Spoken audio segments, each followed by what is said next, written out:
JRCM, പേര് അനീഷ് രവീന്ദ്രൻ, സ്ഥലം ട്രിവാൻഡ്രത്താണ്. Welcome to RCM. നമുക്കറിയാം, എല്ലാവരും നമ്മുടെ സ്ക്രീനിൽ ഞാൻ ആനയാണ് കാണിച്ചിരിക്കുന്നത്. നമുക്ക് ആന എന്ന് പറയുന്നത് RCMന്റെ ഒരു വലിപ്പത്തെ കാണിക്കുന്നതിന് വേണ്ടിയിട്ടാണ് ഞാൻ ആനയെ സിമ്പിളാക്കി എടുത്തത് കേട്ടോ. ഒരു മഹാപ്രസ്ഥാനമാണ്. നമുക്കറിയാം RCM എന്ന് പറയുന്ന ഒരു മഹാപ്രസ്ഥാനമാണ് എന്ന് നമുക്ക് എല്ലാവർക്കും അറിയാം. അപ്പൊ ആ മഹാപ്രസ്ഥാനത്തിലേക്കാണ് നമ്മളെല്ലാം വന്നിരിക്കുന്നത്. ഇതിനകത്ത് പുതിയ ആൾക്കാർ ഉണ്ടാവില്ല, ഉണ്ടെങ്കിൽ തന്നെ അവർ മനസ്സിലാക്കുക RCM എന്ന് പറയുന്ന ഒരു മഹാപ്രസ്ഥാനത്തിലേക്കാണ് നമ്മൾ വന്നിരിക്കുന്നത്. നമ്മൾ എന്തിനാണ് RCM ചെയ്യുന്നത് എന്നുള്ളത് ഒരു വളരെ പ്രധാനപ്പെട്ട, നമ്മൾ ഓരോരുത്തരും അവരവരോട് ചോദിക്കേണ്ട ഒരു കാര്യമാണ്.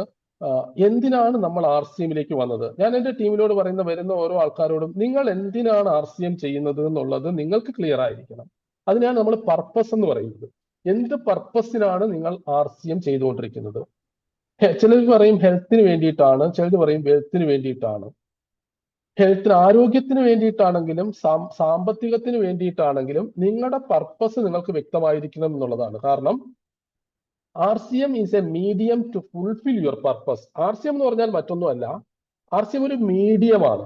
RCM എന്ന് പറയുന്ന ഒരു ഓപ്പർച്യൂണിറ്റി, ഒരു മീഡിയമാണ് ഫുൾഫിൽ അവർ പർപ്പസ്. നമ്മുടെ പർപ്പസ് എന്താണോ അതിനെ ഫുൾഫിൽ ചെയ്യാനാണ് RCM സാധിക്കുക. അതുകൊണ്ട് തന്നെ RCM എന്ന് പറയുന്നത് നമ്മുടെ പർപ്പസിനെ ഫുൾഫിൽ ചെയ്യാനുള്ള ഒരു മീഡിയമാണ്. അപ്പൊ ഇതിനകത്ത് മനസ്സിലാക്കേണ്ടത് നമ്മുടെ പർപ്പസ് ക്ലിയർ ആയിരിക്കണം എന്നുള്ളതാണ്. സോ RCMന്റെ ക്യാപ്ഷൻ തന്നെ പറഞ്ഞിരിക്കുന്നത് എന്താണ്? Transforming life with the power of values. മൂല്യങ്ങളുടെ അടിസ്ഥാനത്തിൽ ജീവിതങ്ങളെ മാറ്റിയെടുക്കുക എന്ന് പറയുന്നതാണ് RCM ഉദ്ദേശിക്കുന്നത്. മൂല്യങ്ങളുടെ അടിസ്ഥാനത്തിൽ, അതാണ് RCM. ഇതൊക്കെ നമുക്ക് അറിയുന്ന കാര്യങ്ങളാണ്. പക്ഷെ നോക്കൂ, ഞാൻ ഇപ്പൊ സ്ക്രീനിൽ കാണിച്ചിരിക്കുന്നത് നിങ്ങൾ കാണുന്നുണ്ടോ? എന്താണത്? അതിനകത്ത് എഴുതിയിരിക്കുന്നത് ന്യൂട്രിചാർജ് കീസോൾ എന്ന് പറയുന്ന RCMന്റെ 2 സെഗ്മെന്റുകളെയാണ് കാണിച്ചിരിക്കുന്നത്. ഇനി നിങ്ങൾ കാണിക്കുന്ന സമയത്ത് ഇപ്പൊ ഈ 2 സെഗ്മെന്റുകൾ വന്നു കഴിഞ്ഞാൽ അത് ആനയാവില്ല. ഇനി നോക്കൂ, ഗുഡ് ഡോട്ട്, ഹരിത സഞ്ജീവനി, ഒതൻസ എന്ന് പറഞ്ഞിട്ട് വീണ്ടും കുറച്ച് സെഗ്മെന്റുകൾ വന്നിട്ടുണ്ട്. 3 സെഗ്മെന്റുകളും കൂടെ ഇതിനകത്ത് വന്നിട്ടുണ്ട്. ഇതും കൂടെ വന്നപ്പോഴും നിങ്ങൾക്ക് ആനയെ കാണാൻ പറ്റുന്നുണ്ടോ? ആനയെ കാണാൻ പറ്റുന്നില്ല, ആനയില്ല. നോക്കൂ, നമ്മൾ പറയും തുളസി പെയിന്റ് എന്ന് പറയുന്ന ഒരു സെഗ്മെന്റ് ഉണ്ട്. മൂർത്തി സാർ എപ്പോഴും പറയുന്ന ഒരു കോട്ടുണ്ട്. കാരണം RCMന്റെ മുഴുവൻ ഉൽപ്പന്നങ്ങളും ഒരു സൈഡിൽ വെക്കുകയും ഒരു ത്രാസിൽ വെക്കുകയും തുളസി പെയിന്റ് മറ്റൊരു ത്രാസിലും വെച്ച് കഴിഞ്ഞു കഴിഞ്ഞാൽ തുളസി പെയിന്റിനാണ് മികവ്. കാരണം PVയുടെ അടിസ്ഥാനത്തിലാണ് മികവ്, ഭാരത്തിന്റെ അടിസ്ഥാനത്തിലല്ല അത് പറഞ്ഞിരിക്കുന്നത്. അതുകൊണ്ട് തന്നെയാണ് ആനയുടെ വയറിന്റെ ആ വലിയ ഭാഗത്തേക്ക് തുളസി പെയിന്റിനെ വെച്ചിരിക്കുന്നത്. പക്ഷെ ഇതുകൂടി വരുമ്പോഴും ആന പൂർത്തിയാകുന്നില്ല, ആനയാവുന്നില്ല. നോക്കൂ, വീണ്ടും സെഗ്മെന്റുകൾ വരണം. സ്വച്ഛ, ഹെൽത്ത് ഗാർഡ്, വ്യോമിനി, ഇങ്ങനെ പല സെഗ്മെന്റുകളും കൂടി വന്നു. ഇത് മുഴുവനായിട്ട് വന്നു കഴിഞ്ഞപ്പോഴാണ് ആനയായത്. ഇതിന്റെ അർത്ഥം എന്താണെന്ന് ചോദിച്ചു കഴിഞ്ഞാൽ RCM എന്ന് പറയുന്ന ഒരു മഹാപ്രസ്ഥാനമാണ്. ഈ RCM എന്ന് പറയുന്ന പ്രസ്ഥാനത്തിനകത്ത് ഉൽപ്പന്നങ്ങൾ, ഇത്രയും സെഗ്മെന്റ് ഉൽപ്പന്നങ്ങൾ ഉണ്ട് എന്നുള്ളതാണ് നമ്മുടെ ഏറ്റവും വലിയ അഡ്വാൻറ്റേജ് ആണിത്. ഇത്രയും സെഗ്മെന്റുകൾ, ഉൽപ്പന്നങ്ങളുടെ വൈവിധ്യങ്ങൾ ഉണ്ട് എന്നുള്ളതാണ് ഇതിന്റെ ഏറ്റവും വലിയ അഡ്വാൻറ്റേജ്. പക്ഷേ നമ്മുടെ മനസ്സിനകത്ത് ഓർമ്മ വരേണ്ട ഒരു കാര്യം, ഇതെല്ലാം RCMന്റെ ഉൽപ്പന്നങ്ങളുടെ സെഗ്മെന്റ് ആണ്. എന്നാൽ പ്രോഡക്റ്റ് ഓഫ് RCM ബിസിനസ് എന്ന് പറയുന്നത്, RCM ബിസിനസിന്റെ ഉൽപ്പന്നം എന്ന് പറയുന്നത് ഇതൊന്നുമല്ല. RCM ബിസിനസിന്റെ ഉൽപ്പന്നം എന്ന് പറയുന്നത് PV എന്ന് പറയും, പർച്ചേസ് വോളിയം. ഇത് നമുക്ക് തിരിച്ചറിയാൻ കഴിയണം. ബേസിക്കലി നമ്മൾ നെറ്റ്വർക്ക് മാർക്കറ്റിംഗ് ബിസിനസ്സിലേക്ക് വരുന്ന സമയത്ത്, അല്ലെങ്കിൽ RCMല് നമ്മൾ നെറ്റ്വർക്ക് മാർക്കറ്റിംഗ് ചെയ്യുന്ന സമയത്ത് എന്തുകൊണ്ടാണ് അത് പറയുന്നതെന്ന് അറിയാവോ? RCM ഒരു ഡയറക്ട് സെല്ലിംഗ് എന്ന് പറയുമ്പോൾ ഡയറക്ട് സെല്ലിംഗ് ഇൻഡസ്ട്രിയിൽ വന്നിരിക്കുന്നതാണ് RCM. പക്ഷെ RCM ചൂസ് ചെയ്തിരിക്കുന്നത് ഡയറക്ട് സെല്ലിംഗിലെ നെറ്റ്വർക്ക് മാർക്കറ്റിംഗ് എന്ന് പറയുന്ന ബിസിനസ് സിസ്റ്റമാണ്. നമ്മളത് മറന്നു പോകാൻ പാടില്ല. TCGക്ക് വേണമെങ്കിൽ നെറ്റ്വർക്ക് മാർക്കറ്റിംഗ് എന്ന് പറയുന്ന സിസ്റ്റം സ്വീകരിക്കാതെ ഡയറക്ട് സെല്ലിംഗ് ചെയ്യാമായിരുന്നു. നമുക്കെല്ലാം പ്രോഡക്റ്റിന്റെ ട്രെയിനിങ്ങുകളെല്ലാം തന്ന് നമ്മളെല്ലാം സെയിൽസ് എക്സിക്യൂട്ടീവുകളെ പോലെ ഫീൽഡിനകത്ത് ഇറക്കി വിടാമായിരുന്നു. TCGക്ക് എക്സ്പെർട്ട് ട്രെയിനേഴ്സിനെ വെച്ചിട്ട് ഉൽപ്പന്നങ്ങളുടെ ട്രെയിനിങ് തരികയും നമ്മുടെ ഫീൽഡിലേക്ക് വിടുകയും ചെയ്ത് വോളിയം ജനറേറ്റ് ചെയ്യാം, ബിസിനസ് ജനറേറ്റ് ചെയ്യാം. ഡയറക്ട് സെല്ലിംഗിന്റെ പഴയ രൂപത്തിൽ ചെയ്യാമായിരുന്നു. പക്ഷെ TCG ഭാഗ്യവശാൽ സ്വീകരിച്ചത് നെറ്റ്വർക്ക് മാർക്കറ്റിംഗ് എന്ന് പറയുന്ന ബിസിനസ് സിസ്റ്റത്തെ അഡോപ്റ്റ് ചെയ്തു. അതുകൊണ്ട് തന്നെ RCM ബിസിനസ് സിസ്റ്റത്തിന്റെ, RCM ബിസിനസിന്റെ ഉൽപ്പന്നം എന്ന് പറയുന്നത് പർച്ചേസ് വോളിയമാണ്. ഇത് നമുക്ക് തിരിച്ചറിയാനായിട്ട് കഴിയണം. നോക്കൂ, നെറ്റ്വർക്ക് മാർക്കറ്റിംഗ് എന്തിനാണ് നമ്മൾ ചെയ്യുന്നതെന്ന് അറിയാവോ? എല്ലാവരും പറയും, നിങ്ങൾ ഏത് ലീഡേഴ്സ് ടീമിനകത്ത് സംസാരിക്കുന്ന സമയത്തും, ആര് ക്ലാസ് എടുക്കുന്ന സമയത്തും പറയും, നെറ്റ്വർക്കിംഗ് ചെയ്യുന്നത് ഫൈനാൻഷ്യൽ ഫ്രീഡത്തിന് വേണ്ടിയിട്ടാണ്, സാമ്പത്തിക സ്വാതന്ത്ര്യത്തിന് വേണ്ടിയിട്ടാണ് നെറ്റ്വർക്ക് ചെയ്യുന്നത്. നെറ്റ്വർക്ക് മാർക്കറ്റിംഗ് ചെയ്യുന്നത് സാമ്പത്തിക സ്വാതന്ത്ര്യം കിട്ടാനാണ്. നിങ്ങൾ ഏത് നെറ്റ്വർക്ക് മാർക്കറ്റിംഗ് ബിസിനസ്സിനെ ജെന്യൂൻ ആയിട്ടുള്ള ഏത് നെറ്റ്വർക്ക് മാർക്കറ്റിംഗ് ബിസിനസ് എടുത്താലും all network marketing business is based on PV. ഏത് കമ്പനി എടുത്താലും ഒരു പ്രീവിയസ് എക്സ്പീരിയൻസ് ഉള്ള നെറ്റ്വർക്ക് മാർക്കറ്റിംഗ് ബിസിനസ് ചെയ്ത ഒരാളോട് ചോദിച്ചു നമ്മുടെ ഉൽപ്പന്നങ്ങളെ കുറിച്ച് പറഞ്ഞാൽ അയാൾ ചോദിക്കുന്നത് എത്ര PV ഉണ്ടെന്നാണ്, അല്ലെങ്കിൽ PV റേഷ്യോ എന്താണെന്നാണ്. അപ്പൊ all network marketing business is based on PV, purchase volume. അപ്പൊ പർച്ചേസ് വോളിയത്തിനാണ് ഏറ്റവും കൂടുതൽ പ്രാധാന്യം നെറ്റ്വർക്ക് മാർക്കറ്റിംഗ് ബിസിനസ്സിനകത്തുള്ളത് എന്ന് നമുക്ക് മനസ്സിലാക്കാനായിട്ട് കഴിയണം. നോക്കൂ, ഞാൻ 2 കാര്യങ്ങൾ എഴുതിയിട്ടുണ്ട്. നിങ്ങളോട് തന്നെ ചോദിക്കുക. ഇതൊക്കെ നമുക്ക് ആർഗ്യുമെന്റ്സ് വരുന്ന പോയിന്റുകളാണ്. ഞാൻ പറയുന്നത് നിങ്ങളുടെ മനസ്സിനകത്തിട്ട് നിങ്ങൾ ആവർത്തിച്ച് ഇതേ ചോദ്യം ചോദിച്ചിട്ട് അതിന്റെ ഉത്തരം എന്ത് ചെയ്യണം, കണ്ടെത്തണം എന്നുള്ളതാണ്. Are you buying product or PV? നിങ്ങൾ ഉൽപ്പന്നങ്ങളാണോ RCM എന്ന് പർച്ചേസ് ചെയ്ത് വാങ്ങുന്നത്, അതോ PV ആണോ RCM എന്ന് വാങ്ങുന്നത്? ഇത് കുറച്ച് കാര്യങ്ങൾ ഡിസ്കസ് ചെയ്യാനുള്ള ഒരു സ്ലൈഡാണ്. ഓക്കെ, പ്രോഡക്റ്റ് ആണോ വാങ്ങുന്നത്, PV ആണോ? പൈസ കൊടുക്കുമ്പോൾ നമ്മൾ വാങ്ങുന്നത് പ്രോഡക്റ്റ് ആണോ PV ആണോ? ചില ആൾക്കാർ പറയുന്നത് എന്താണെന്നറിയോ, ഞാൻ ഉൽപ്പന്നങ്ങൾ വാങ്ങും എനിക്കിപ്പം PV കിട്ടും. ചിലർ പറയും ഞാൻ ഉൽപ്പന്നങ്ങൾ വാങ്ങുമ്പോൾ എനിക്ക് PV കിട്ടും എന്ന് പറയും. എന്നാൽ ചില ആൾക്കാർ പറയുന്നത് ഞാൻ PV വാങ്ങുമ്പോൾ എനിക്ക് ഇഷ്ടമുള്ള ഉൽപ്പന്നങ്ങൾ കിട്ടുമെന്നാണ്. 2 വ്യത്യാസമുണ്ട്. ഉൽപ്പന്നങ്ങൾ വാങ്ങുമ്പോൾ PV കിട്ടും എന്ന് പറയുന്ന ഒരാൾ, അങ്ങനെ മനസ്സിനകത്ത് കയറിയിരിക്കുന്ന ഒരാളിനെ സംബന്ധിച്ച് ഞാൻ ഉൽപ്പന്നം വാങ്ങുമ്പോൾ എനിക്ക് PV കിട്ടും, അപ്പൊ അദ്ദേഹത്തിന് PVക്ക് പ്രാധാന്യം കുറവായിട്ടാണ് വരുന്നത്. അവിടെ എന്തുകൊണ്ടാണ് അങ്ങനെ വരുന്നതെന്ന് വെച്ചാൽ അവര് പറയും, അയ്യോ ആട്ട കഴിഞ്ഞ മാസം വാങ്ങിയത് തീർന്നില്ല കേട്ടോ, അപ്പൊ ഇനിയിപ്പോ ഈ മാസം വേണ്ട, അടുത്ത മാസം വാങ്ങാം. ചായ കുടിച്ചിട്ട് തേയില അങ്ങോട്ട് തീർന്നില്ല, ബാക്കിയിരിക്കുകയാണ്, അപ്പൊ ഇനിയിപ്പോ ഈ മാസം ഞാൻ എന്തിനാ വാങ്ങുന്നത്, അടുത്ത മാസം വാങ്ങാം. പിന്നെ ചില ആൾക്കാർ സ്ഥിരമായിട്ട് വാങ്ങാത്ത ആൾക്കാർ, പ്രോഡക്റ്റുകൾ വാങ്ങാത്ത, അയ്യോ ഇതൊക്കെ വന്നിട്ട് നമ്മൾ ഡിസ്കൗണ്ടിനെ കുറിച്ച് പറഞ്ഞു, ഇതിനെക്കുറിച്ച് പറഞ്ഞു, ഇതെല്ലാം പറഞ്ഞിട്ടും അവരങ്ങോട്ട് സാധനം വാങ്ങുന്നില്ല. ചില ആൾക്കാർ പറയാറുണ്ട്, ഞാൻ ഇത്രയും ദൂരം പോയിട്ട് എന്തിനാണ് ഈ സാധനം വാങ്ങുന്നത്, എനിക്ക് ഇത്രയും ദൂരത്ത് പോയി വാങ്ങാൻ കഴിയുന്നില്ല, എനിക്ക് ഇവിടെ അടുത്ത് കിട്ടുമല്ലോ, ഗുണമേന്മ അല്പം കുറഞ്ഞിരുന്നാലും കുഴപ്പമില്ല. ഇങ്ങനെയൊക്കെ സംസാരിക്കുന്ന ആൾക്കാരെ സംബന്ധിച്ച് അവരുടെ മനസ്സിനകത്തേക്ക് വന്നിരിക്കുന്ന പ്രാധാന്യം വരുമ്പോൾ അവർ ഉൽപ്പന്നങ്ങൾ വാങ്ങുന്നു, അതിനകത്ത് എന്തോ PV എന്ന് പറഞ്ഞൊരു സാധനമുണ്ട്, അത് കിട്ടും. എന്നാൽ സീരിയസ് ആയിട്ട് ബിസിനസ് ചെയ്യുന്ന ആൾക്കാരെ നിങ്ങൾ നോക്കൂ, അവർ PV വാങ്ങുന്നു, ഉൽപ്പന്നം കിട്ടുന്നു. Even consistency 1500 PV, 2500 PV, 5000 PV ഒക്കെ ചെയ്യുന്ന ആൾക്കാർ, അല്ലെങ്കിൽ ഡയമണ്ട് ക്ലബ്ബ് ചെയ്യുന്ന ആൾക്കാർ, ഇവരെയൊക്കെ നോക്കി കഴിഞ്ഞു കഴിഞ്ഞാൽ അവർക്ക് 5000 PV പൂർത്തിയാക്കണം. അപ്പൊ അവർ അവർക്ക് വേണ്ടുന്ന സാധനങ്ങളൊക്കെ വാങ്ങിക്കഴിഞ്ഞിട്ട് അവർ ചോദിക്കും എത്ര PV ആയി, അപ്പൊ അത് 4200 PV ആയിട്ടുള്ളൂ. എന്നാൽ അവർക്ക് ആവശ്യമുള്ള ഉൽപ്പന്നങ്ങളൊക്കെ വാങ്ങിക്കഴിഞ്ഞു, 4000, ഇനി 800 PVയും കൂടെ വേണം. അപ്പൊ 800 PV ആണ് അവർ വാങ്ങാൻ ശ്രമിക്കുന്നത്. അപ്പൊ അതിന് 800 PVക്ക് ഇതെടുത്തു, ഇത്ര PV ആയോ, ഇത്ര PV ആയോ. അപ്പൊ അവരെ സംബന്ധിച്ച് PV വാങ്ങുന്നു, പ്രോഡക്റ്റ് കിട്ടുന്നു. അപ്പൊ PVക്ക് പ്രാധാന്യമുണ്ട്. പക്ഷെ ഈ PV ജനറേറ്റ് ചെയ്യുന്ന സ്ഥലം എന്ന് പറയുന്നത് വളരെ പ്രധാനമാണ്. നമുക്കറിയാം, എല്ലാ ലീഡേഴ്സും പറയുന്നതാണ്, ഈ PV ജനറേറ്റ് ചെയ്യുന്ന സ്ഥലം എന്ന് പറയുന്നത് നമ്മുടെ മെയിൻ ആയിട്ട് വണ്ടർവേൾഡ് ക്യുക്കുകളും വണ്ടർവേൾഡ് ക്യുക്കുകളൊക്കെയാണ്. പിന്നെ ഡിസ്പ്ലേ വാളുണ്ട്. അപ്പൊ ഈ വണ്ടർവേൾഡ് ക്യുക്കുകളിൽ ഇരിക്കുന്ന ആൾക്കാർക്ക് സംബന്ധിച്ച് ഈ ബിസിനസ്, നെറ്റ്വർക്ക് മാർക്കറ്റിംഗ് ബിസിനസ് ചെയ്യുന്ന ഓരോ ആൾക്കാരുടെയും അധ്വാനത്തിന്റെ മൂല്യം കിടക്കുന്നത് ഈ PVയിലാണെന്ന് ഈ ഷോപ്പ് നടത്തുന്ന പല ആൾക്കാർക്കും ബോധ്യം വരുന്നില്ലെങ്കിൽ, അവർക്കത് തിരിച്ചറിയാൻ പറ്റിയില്ലെങ്കിൽ എന്താ പറ്റുന്നതെന്ന് അറിയാമോ? നമ്മൾ ഫീൽഡിൽ അധ്വാനിക്കുന്നു, നമ്മൾ കഷ്ടപ്പെടുന്നു, നമ്മൾ ട്രാവൽ ചെയ്യുന്നു, ഇതൊക്കെ ചെയ്ത് ഒരാളിനെ RCM കൺവിൻസ് ചെയ്യുന്നു, RCMനെ കുറിച്ച് മനസ്സിലാക്കി അവരെ ഒരു ഷോപ്പിലേക്ക് പറഞ്ഞു വിടുകയാണ്. ആ ഷോപ്പിലേക്ക് പറഞ്ഞു വിടുമ്പോ ആ വ്യക്തി ആ ഷോപ്പിലേക്ക് എത്തുന്നതിന് വേണ്ടുന്ന അധ്വാനം ചെയ്തത് ആരാണ്, ആരുടെ കഷ്ടപ്പാടാണ്. അപ്പൊ ആ അധ്വാനത്തിന്റെ മൂല്യം നമ്മൾ ആഗ്രഹിക്കുന്നത് നമുക്ക് കിട്ടുന്നത് എന്താണ്, അവരവിടെ പോയി പർച്ചേസ് ചെയ്യുമ്പോൾ അതിലൂടെ വരുന്ന PV നമുക്ക് കിട്ടുക. അപ്പൊ നമ്മുടെ അധ്വാനത്തിന്റെ മൂല്യം കിടക്കുന്നത് ആ ഷോപ്പുകാരൻ അയാളുടെ IDയിൽ ബില്ല് ചെയ്യുമ്പോൾ ഉണ്ടാക്കി കൊടുക്കുന്ന PV ആണ്. അതിലൂടെ വരുന്ന PV ആണ് നമ്മുടെ അധ്വാനത്തിന്റെ മൂല്യം. ഒരു ഷോപ്പുകാരൻ നമുക്ക് സെയിൽസ് എക്സിക്യൂട്ടീവ് എന്ന് പറഞ്ഞിട്ടോ അല്ലെങ്കിൽ അഡ്വർടൈസ്മെന്റ് ഏജന്റ് എന്ന് പറഞ്ഞിട്ടോ നമുക്കാരും പൈസ തരുന്നില്ല, ഒന്നും തരുന്നില്ല. ഞാൻ എന്റെ കാസർഗോഡ് എനിക്കൊരു വണ്ടർവേൾഡ് ക്യുക്കുണ്ട് എന്റെ ടീമില്. ആ വണ്ടർവേൾഡ് ക്യുക്കിന് പുള്ളി മലഞ്ചരക്ക് വ്യാപാരിയാണ്. അപ്പൊ ഞാൻ അദ്ദേഹത്തോട് പറയാറുള്ളത്, അവിടെ റബ്ബർ ഷീറ്റും തേങ്ങയും കുരുമുളകും ഒക്കെ ആയിട്ട് ആൾക്കാർ വരുമ്പോ അദ്ദേഹം അത് വാങ്ങി വെച്ചിട്ട് കാശ് കൊടുക്കും. ആ കൊണ്ടുവരുന്ന ആൾക്കാരുടെ അവരുടെ അധ്വാനത്തിന്റെ മൂല്യം എന്ന് പറയുന്നത് ആ കൊണ്ടുവരുന്ന റബ്ബർ ഷീറ്റിലും ഇതിലുമാണ് ഇരിക്കുന്നത്. അത് മേടിച്ചിട്ടാണ് കാശ് കൊടുക്കുന്നത്. എന്നാൽ അവിടെ ഫീൽഡിൽ വർക്ക് ചെയ്യുന്ന RCM ചെയ്യുന്ന ഓരോ വ്യക്തികളുടെയും അധ്വാനത്തിന്റെ മൂല്യം നിങ്ങൾ അവിടെ നിന്ന് കൊടുക്കണമെങ്കിൽ അവർ ആ ഷോപ്പിലേക്ക് പറഞ്ഞു വിടുന്ന ആൾക്കാർ പർച്ചേസ് ചെയ്യുമ്പോൾ കൃത്യമായിട്ടും ആ പർച്ചേസ് വോളിയം അവരുടെ ബില്ലിൽ അടിച്ചു കൊടുത്താൽ മാത്രമാണ് ഒരുപാട് പേരുടെ അധ്വാനത്തിന്റെ മൂല്യം അവരിലേക്ക് കിട്ടത്തുള്ളൂ. അപ്പൊ ഒന്ന് ഷോപ്പുകാരുടെ കാര്യമാണ്. രണ്ട്, ഇതിനകത്ത് പല ലീഡേഴ്സും, എല്ലാവരും അല്ല കേട്ടോ, ചില ടീമിലെ ചില ലീഡേഴ്സ് ഒക്കെ ഉണ്ട്, ചില വ്യക്തികളുണ്ട്. അവരുടെ താഴെ വരുന്ന ആൾക്കാരുടെ അധ്വാനത്തിന്റെ മൂല്യം ചിലപ്പോൾ ഇവർ ഹോൾഡ് ചെയ്ത് വെക്കും, ചിലപ്പോൾ കറക്റ്റായിട്ട് ചെയ്തു കൊടുക്കത്തില്ല. ചിലപ്പോ താഴെ വന്ന ആൾക്കാരുടെ അധ്വാനത്തിന്റെ മൂല്യം മോഷ്ടിച്ചെടുക്കുന്ന ആൾക്കാർ വരെ ഉണ്ട്. എന്താണ്, ശ്രദ്ധിക്കുന്നുണ്ടോ? താഴെ വരുന്നവരുടെ അധ്വാനത്തിന്റെ മൂല്യം, ഇവിടെ മൂല്യം എന്ന് പറഞ്ഞാൽ ഒന്നേ ഉള്ളൂ, പർച്ചേസ് വോളിയം.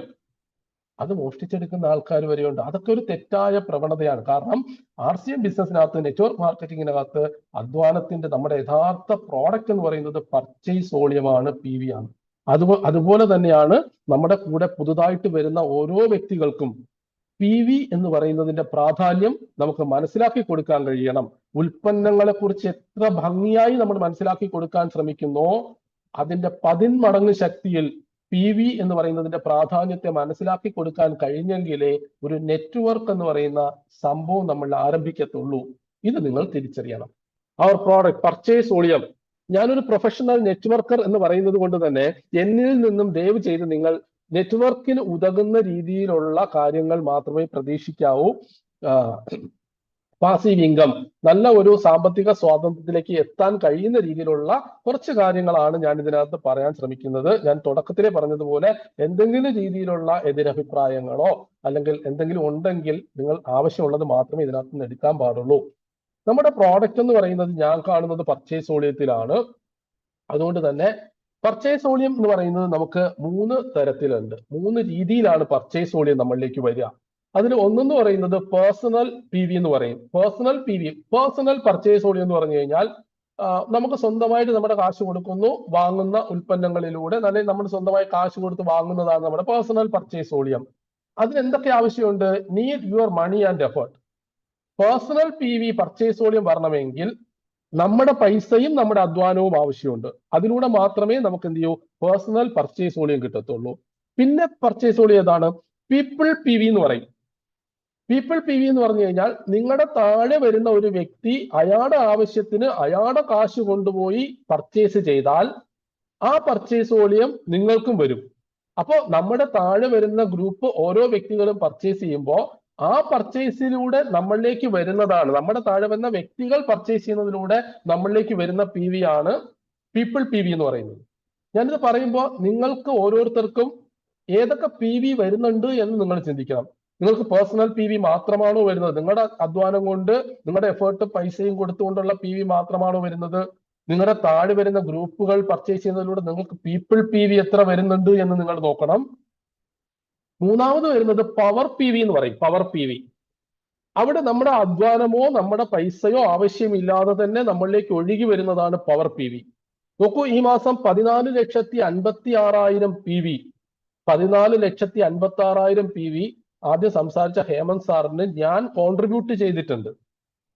ഞാൻ ഹേമന്ത് സാറിന് 14,56,000 PV കോൺട്രിബ്യൂട്ട് ചെയ്യുമ്പോൾ ഹേമന്ത് സാറിന്റെ പൈസയോ എഫേർട്ടോ അതിന് വേണ്ടി വന്നില്ല. അപ്പൊ ഇതിനകത്ത് പ്രദീപ് സാർ ഇരിപ്പുണ്ട്, പ്രദീപ് ഏട്ടൻ, ഉദയംപേരൂർ പ്രദീപ് സാർ എന്റെ സീനിയർ ഇവിടെ ഇരിപ്പുണ്ട്. 14,56,000 PV അദ്ദേഹത്തിനും വന്നു, കിട്ടി എന്നിൽ നിന്ന്. പക്ഷെ അദ്ദേഹത്തിന്റെ പൈസയോ അധ്വാനമോ അദ്ദേഹത്തിന് വേണ്ടി വന്നില്ല ഈ മാസം ആ PV കോൺട്രിബ്യൂട്ട് കിട്ടാനായിട്ട്. അപ്പൊ അതിനെയാണ്, അങ്ങനെ വരുന്ന PV ആണ് പവർ PV എന്ന് പറയുന്നത്. അവിടെ നമ്മുടെ ടീമിനകത്ത് നല്ല നല്ല ലീഡേഴ്സ് ജനറേറ്റ് ആയി വന്നാൽ അവരിലൂടെ നമ്മളിലേക്ക് വരുന്നതാണ് പവർ PV എന്ന് പറയുന്നത്. ഈ പവർ PV വന്നു തുടങ്ങുന്ന സമയത്തെ നമുക്ക് റോയൽറ്റിയിലും ടെക്നിക്കൽ ലെവലിലും ഒക്കെ കയറാൻ കഴിയുള്ളൂ എന്നുള്ളതാണ്. അപ്പൊ ഏറ്റവും കൂടുതൽ ശ്രദ്ധിക്കേണ്ടത് പേഴ്സണൽ PVയിൽ മാത്രം ഒതുങ്ങി നിന്നാൽ നമുക്ക് ഈ പറയുന്ന വലിയ വലിയ അച്ചീവ്മെന്റുകളിലേക്ക് പോകാനായിട്ട് കഴിയില്ല. പീപ്പിൾ PV കണ്ടെത്താൻ ശ്രമിക്കണം, അതിലൂടെ പവർ PVയിലേക്ക് നമുക്ക് എത്താൻ കഴിയണം. ഇതാണ് നെറ്റ്വർക്ക് മാർക്കറ്റിംഗിന്റെ അടിസ്ഥാനം എന്ന് പറയുന്നത്. ഹെൽത്തിന്റെ പാർട്ടിൽ നമുക്കറിയാലോ, ഹെൽത്തിന്റെ പാർട്ടിൽ RCMന്റെ എന്ത് ഉൽപ്പന്നങ്ങൾ നമ്മൾ വാങ്ങി ഉപയോഗിച്ചാലും നമുക്ക് ആരോഗ്യം കിട്ടും. അത് പ്രത്യേകിച്ച് പറയേണ്ട RCMന്റെ മിഷനകത്തുള്ളതാണ് ഹെൽത്ത് എന്ന് പറയുന്നത്. പക്ഷെ വെൽത്ത് എന്ന് പറയുന്നത് ഉൽപ്പന്നങ്ങൾ വാങ്ങി ഉപയോഗിച്ചത് കൊണ്ട് മാത്രം നമുക്ക് വെൽത്ത് ഉണ്ടാവത്തില്ല. വെൽത്ത് ഉണ്ടാവണമെങ്കിൽ വെൽത്തിനെ നമുക്ക് ഡിവിഷൻ ചെയ്യുന്ന സമയത്ത് സമ്പത്തിന്റെ അടിസ്ഥാനത്തിൽ, പൈസയുടെ അടിസ്ഥാനത്തിലൊക്കെ തന്നെയാണ് നമ്മൾ വെൽത്തിനെ ഡിഫൈൻ ചെയ്യുക. RCMനകത്തേക്ക് വരുന്നവരെ സംബന്ധിച്ച് ഫിനാൻഷ്യൽ ബെനിഫിറ്റ്, സാമ്പത്തിക നേട്ടം ലക്ഷ്യമാക്കി വരുന്നവരുണ്ട്. ഫൈനാൻഷ്യൽ സർവൈവൽ, സാമ്പത്തികമായിട്ടുള്ള നിലനിൽപ്പ് ലക്ഷ്യം വെച്ച് വരുന്ന ആൾക്കാരുണ്ട്. ഫൈനാൻഷ്യൽ ഫ്രീഡം, സാമ്പത്തിക സ്വാതന്ത്ര്യം ലക്ഷ്യം വെച്ച് വരുന്ന ആൾക്കാരുണ്ട്. ഞാൻ ആദ്യം പറഞ്ഞ പർപ്പസ് നിങ്ങളത് ശ്രദ്ധിക്കണം. ഫൈനാൻഷ്യൽ ബെനിഫിറ്റ് ആണ് നിങ്ങളുടെ പർപ്പസ് എങ്കിൽ, സാമ്പത്തിക നേട്ടമാണ് പർപ്പസ് എങ്കിൽ, അതാണ് നിങ്ങളുടെ മനസ്സിനകത്ത് RCMന്റെ ഓപ്പർച്യൂണിറ്റിയിലൂടെ കിട്ടുന്നതായിട്ട് കാണുന്നതെങ്കിൽ RCMന്റെ ഐഡിയ എടുക്കുക, ഉൽപ്പന്നങ്ങൾ വാങ്ങി ഉപയോഗിക്കുക, നമുക്ക് ഡിസ്കൗണ്ട് കിട്ടും, ഫ്രീ പ്രോഡക്റ്റ് കിട്ടും, ഇങ്ങനെയുള്ള കാര്യങ്ങളെല്ലാം കിട്ടുമ്പോൾ ഒരു സാമ്പത്തിക നേട്ടമാണ്. ഫൈനാൻഷ്യൽ സർവൈവൽ എന്ന് പറയുന്നത് സാമ്പത്തികമായിട്ടുള്ള ഒരു നിലനിൽപ്പിനാണ്. അപ്പൊ ചില ആൾക്കാർക്ക് അത്യാവശ്യം നിലനിൽക്കാനുള്ള കാശ് വേണം, പൈസ വേണം, അങ്ങനെയൊക്കെ വരുന്ന ആൾക്കാരുണ്ട്. അവരെ സംബന്ധിച്ച് അവർ കൂടുതൽ സെയിൽസ് ഓറിയന്റഡ് ആയിട്ട് സെയിൽസിൽ ഫോക്കസ് ചെയ്യുന്ന, പേഴ്സണൽ സെയിൽസിൽ ഫോക്കസ് ചെയ്യുന്നവരായിരിക്കും. അപ്പൊ അവർക്ക് കുറച്ച് തുടക്കത്തിൽ തന്നെ കുറച്ച് കൂടുതൽ കാശ് കിട്ടും, അവരുടെ സാമ്പത്തികമായിട്ടുള്ള കാര്യങ്ങളെ ഒന്ന് മീറ്റ് ചെയ്ത് പോകാനായിട്ട് കഴിയും.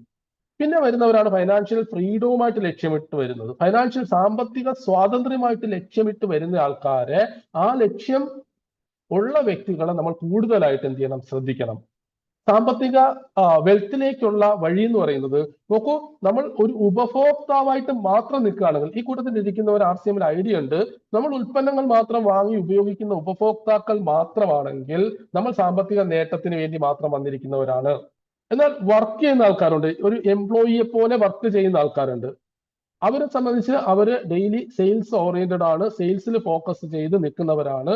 അവരെ സംബന്ധിച്ച് അവര് ഫൈനാൻഷ്യൽ സർവൈവൽ, സാമ്പത്തിക നിലനിൽപ്പിന് വേണ്ടി നിൽക്കുന്ന ആൾക്കാരാണ് കൂടുതലായിട്ടും സെയിൽസ് ഓറിയന്റഡ് ആയിട്ട് നിൽക്കുന്നത്. അപ്പം ആദ്യത്തെ കാറ്റഗറി യൂസ് ചെയ്യുന്നവരാണ്, രണ്ടാമത്തെ കാറ്റഗറി വർക്ക് ചെയ്യുന്നവരാണ്. എന്നാൽ ഫിനാൻഷ്യൽ ഫ്രീഡത്തിലേക്ക് പോകുന്ന ആൾക്കാർ നിങ്ങൾ നോക്കിക്കഴിഞ്ഞാൽ അവര് ലീഡ് ചെയ്യുന്നവരാണ്, അവരാണ് ലീഡേഴ്സ് എന്ന് പറയുന്നത്. അപ്പൊ ലീഡ് ചെയ്യുന്നവർക്ക് മാത്രമേ ഫിനാൻഷ്യൽ ഫ്രീഡത്തിലേക്ക് പോകാൻ കഴിയൂ, സാമ്പത്തിക സ്വാതന്ത്ര്യത്തിലേക്ക് പോകാൻ കഴിയൂ. അപ്പൊ വെൽത്തിന്റെ തന്നെ ഇങ്ങനെ ഈ കാറ്റഗറി നോക്കുന്ന സമയത്ത് നിങ്ങൾക്ക് ഫിനാൻഷ്യൽ ഫ്രീഡത്തിലേക്ക് എത്തണമെങ്കിൽ നിങ്ങൾ ലീഡ് ചെയ്യാൻ തുടങ്ങണം. നിങ്ങളൊരു ലീഡറായി സ്വയം മാറാനായിട്ട് നിങ്ങൾ തയ്യാറാവണം. വളരെ സിമ്പിൾ ആണ്. വെൽത്തിനെ സംബന്ധിച്ചുള്ള വർക്ക് ഫോർ ഫിനാൻഷ്യൽ സർവൈവൽ, സാമ്പത്തിക നിലനിൽപ്പിന് വേണ്ടി നമ്മൾ വർക്കാണ് ചെയ്യുന്നത്, ജോലിയാണ് ചെയ്യുന്നത്. അപ്പൊ സാമ്പത്തിക നിലനിൽപ്പിന് വേണ്ടി ജോലി ചെയ്യുമ്പോൾ എന്താ ചെയ്യുന്നത്?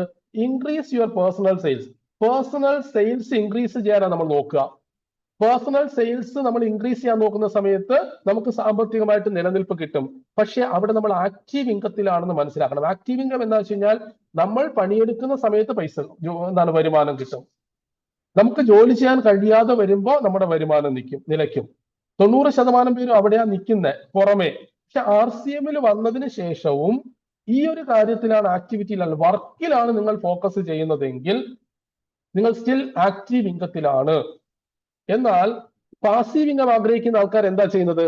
അവര് വർക്ക് അല്ല ചെയ്യുന്നത്, അവര് നെറ്റ്വർക്കാ ചെയ്യുന്നത്. Network four financial freedom. അവരെന്താ ചെയ്യുന്നതെന്ന് അറിയാമോ? Improve your team productivity. നിങ്ങൾക്ക് പാസീവ് ഇൻകം വേണമെങ്കിൽ നിങ്ങൾ എപ്പോഴും പരിശ്രമിക്കേണ്ടത് നിങ്ങളുടെ ടീമിന്റെ പ്രൊഡക്ടിവിറ്റി, നിങ്ങളുടെ കൂടെ വരുന്ന ആൾക്കാരുടെ പ്രൊഡക്ടിവിറ്റിയെ ഇൻക്രീസ് ചെയ്യാനാണ് നമ്മൾ ശ്രമിക്കേണ്ടത്. സോ ഒരു പാർട്ട് വർക്കാണ്, മറ്റൊരു പാർട്ട് നെറ്റ്വർക്കാണ്. രണ്ടിനകത്തും വർക്കുണ്ട് കേട്ടോ, രണ്ടിനകത്തും വർക്കുണ്ട്. പക്ഷെ അത് വെറും വർക്കും ഇത് നെറ്റ്വർക്കും. അപ്പൊ നെറ്റ്വർക്ക് ചെയ്യുന്ന ഒരാളിന് മാത്രമേ ഫിനാൻഷ്യൽ ഫ്രീഡത്തിലേക്ക് പോകാനായിട്ട് കഴിയത്തുള്ളൂ. ഇത് നമ്മൾ എന്ത് ചെയ്യാം, മനസ്സിലാക്കാം. ഓക്കെ, ഈ സ്ലൈഡ് നമുക്ക് കുറച്ചുകൂടി ഒന്ന് മനസ്സിലാക്കേണ്ടതായിട്ടുള്ള കാര്യങ്ങളാണ് വന്നിരിക്കുന്നത്. Product and view. Product and view ഇത് വളരെ പ്രധാനമാണ് കേട്ടോ. നിങ്ങളൊന്ന് ശ്രദ്ധയോടെ ഇരിക്കുന്ന ആൾക്കാര്. നെറ്റ്വർക്ക് മാർക്കറ്റിംഗില് ലൈഫ് ചേഞ്ച് ചെയ്ത ഒരു കോട്ടാണ് ഈ സാധനം എന്ന് പറയുന്നത്. People join in your business because of you, not the product. നോക്കിയാൽ RCM ചെയ്യുന്ന 70% പേരും ഇതിനെതിരായിരിക്കും. 70% ആൾക്കാരും ഈ ഒരു കോട്ടിന് എതിരാവാനാണ് സാധ്യത. ഒരു 30% പേര് മാത്രമായിരിക്കും ഈ കോട്ടിനെ അനുകൂലിക്കുന്ന ആൾക്കാർ. എന്താ കോട്ട് പറഞ്ഞിരിക്കുന്നത്?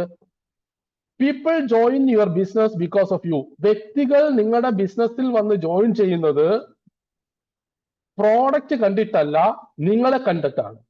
നമ്മൾ പറയുമില്ല പ്രോഡക്റ്റ് കണ്ടിട്ടാണ് നമ്മുടെ കൂടെ ആൾക്കാർ വന്ന് ജോയിൻ ചെയ്യുന്നതെന്ന്. പക്ഷെ നെറ്റ്വർക്ക് മാർക്കറ്റിംഗിന്റെ ഏറ്റവും മഹത്തായ ഒരു കോട്ടാണ് ഈ സാധനം എന്ന് പറയുന്നത്. നോക്കൂ, മൂർത്തി സാറ് പറഞ്ഞിട്ടുണ്ട്, മൂർത്തി സാറ് ജോയിൻ ചെയ്ത സമയത്ത് RCMൽ എത്ര ഉൽപ്പന്നങ്ങൾ ഉണ്ടായിരുന്നു. നിങ്ങൾ മൂർത്തി സാറിനോട് ചോദിക്കൂ, മൂർത്തി സാറ് പ്രോഡക്റ്റ് കണ്ടിട്ടാണോ RCMൽ ജോയിൻ ചെയ്യുന്നത്, വ്യക്തിയെ കണ്ടിട്ടാണോ ജോയിൻ ചെയ്തത്? നിങ്ങൾ സുജിത് സാറിനെ ചോദിക്കൂ, സുജിത് സാർ പ്രോഡക്റ്റ് കണ്ടിട്ടാണോ വ്യക്തിയെ കണ്ടിട്ടാണോ ജോയിൻ ചെയ്തത്? നോക്കൂ, ഹേമന്ത് സാർ തുടക്കത്തിൽ പറഞ്ഞു, ഹേമന്ത് സാർ ട്രിവാൻഡ്രത്ത് എന്നെ കാണാൻ വരുമ്പോ പ്രേംകുമാർ സാറ് ആയതുകൊണ്ട്, ആ വ്യക്തി ആയതുകൊണ്ടാണ് ഞാൻ കേൾക്കാനിരുന്നത്. ഹേമന്ത് സാർ എന്നോട് പ്രോഡക്റ്റിനെ കുറിച്ച് എല്ലാം എക്സ്പ്ലെയിൻ ചെയ്ത് കഴിഞ്ഞ സമയത്ത് ഞാൻ ജോയിൻ ചെയ്യാൻ തീരുമാനിച്ചത് ഒറ്റ വാക്ക്, ഒരു ചോദ്യം ഒരു ഉത്തരം. ഹേമന്ത് സാർ പറഞ്ഞു, 16 വർഷമായി ഞാൻ RCMൽ നിൽക്കുന്നു. എന്നെ സംബന്ധിച്ച് 9 വർഷം ഒരു കമ്പനിയിൽ നിന്ന് എക്സ്പീരിയൻസ് ഉണ്ട്. അത് കഴിഞ്ഞ് പിന്നെ ഞാൻ കണ്ടിരിക്കുന്നത് എന്റെ കമ്പനിയിലൊക്കെ ഉണ്ടായിരുന്ന പല ആൾക്കാരും പല കമ്പനികളിലായിട്ട് പോയിട്ടൊക്കെ പ്രവർത്തിച്ചതാണ്. ഒരു നെറ്റ്വർക്ക് മാർക്കറ്റിംഗ് കമ്പനിയിൽ 16 വർഷമായിട്ട് ഒരു കമ്പനിയിൽ നിന്ന വ്യക്തി, ഞാൻ ആ വ്യക്തിയാണ് കണ്ടത്. ആ വ്യക്തിയെ കണ്ടിട്ടാണ് ഞാൻ RCMൽ ജോയിൻ ചെയ്തത്. എന്റെ ടേബിളിൽ നിരത്തിയിട്ടിരുന്ന പ്രോഡക്റ്റുകളെ കുറിച്ചോ ആ പ്രോഡക്റ്റിന്റെ വില വ്യത്യാസങ്ങളെ കുറിച്ച് പറഞ്ഞു തന്നിട്ടോ ഒന്നുമല്ല.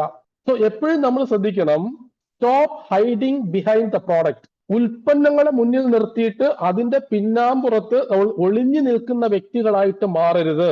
എന്താ ഉൽപ്പന്നങ്ങളെ മുന്നിൽ നിർത്തിയിട്ട് അതിന്റെ പിന്നാമ്പുറത്ത് ഒളിഞ്ഞു നിൽക്കുന്നവരുടെ ആയി മാറിയാൽ എന്താ പ്രശ്നം വരിക? നോക്കൂ, തുളസി പെയിന്റ് പ്രൊമോട്ട് ചെയ്യുന്നു.